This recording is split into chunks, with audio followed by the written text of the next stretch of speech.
Deux drôles de bêtes dans la forêt. Mais qui dit vrai dans cette histoire?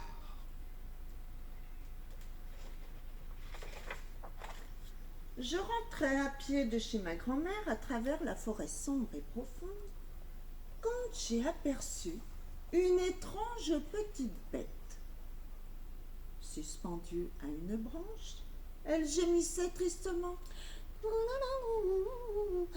Accroché à mon arbre préféré, je chantais joyeusement pour les oiseaux, quand soudain, J'ai décidé de la secourir, la pauvre. j'ai été attaquée par surprise par une bête terrible. Et là, Je t'appellerai Croc-Croc, ai-je dit. Et je l'ai emmitouflé douillettement dans mon écharpe pour l'emmener bien au chaud à la maison. elle a grogné. Elle m'a ligoté pour m'emmener dans son repère secret. Je lui ai donné un bon bain moussant. Elle m'a récuré des pieds à la tête. C'était répugnant. Je lui ai mis un joli bonnet et un pull tout neuf. Elle m'a fublé d'un pull et d'un bonnet ridicules. Et je lui ai préparé un bol de délicieuses noisettes. Elle a voulu me mettre au régime des écureuils. Je lui ai fabriqué une superbe cabane dans laquelle j'ai mis mon roi Léo pour qu'elle joue avec. Elle m'a enfermée dans une boîte minuscule. Il n'y avait rien à faire, ni aucun endroit où m'accrocher. Je l'ai emmenée faire un tas de longues promenades pour qu'elle garde la forme et la santé. Elle m'a traînée d'un côté et de l'autre. Et elle a recommencé, sans la moindre raison. Et je l'ai montrée à tous mes amis qui l'ont adorée presque autant que moi. Elle m'a montré un troupeau de bêtes encore plus sauvages, qui étaient tout aussi terribles qu'elle. Waouh!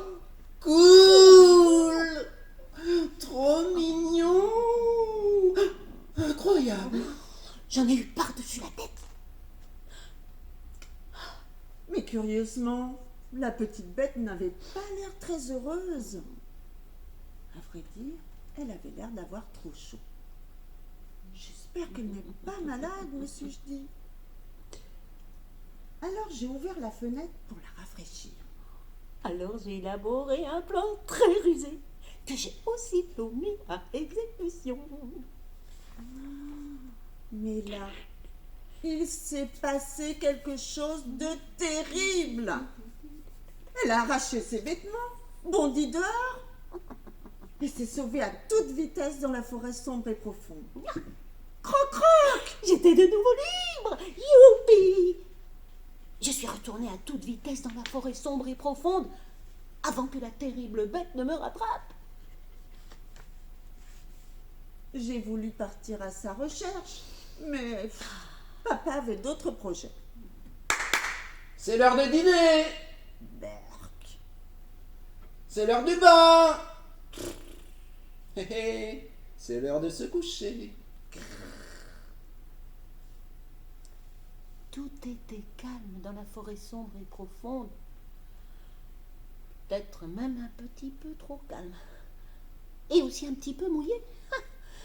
Par un temps pareil, un bon bonnet ne serait pas du luxe. Impossible de m'endormir. La petite bête me manquait. Et je me demandais si je la reverrais un jour. Alors je suis retournée chercher le bonnet en profitant de la nuit. C'est alors qu'une petite ombre poilue a surgi au pied de mon lit. Oh, la drôle de petite bête était revenue.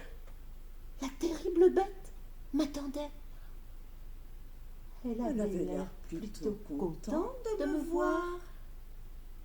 Et j'ai Commencé à me dire que peut-être, elle n'était pas si terrible finalement.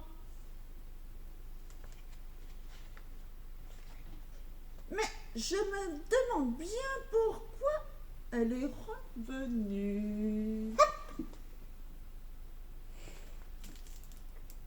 Allons, ça.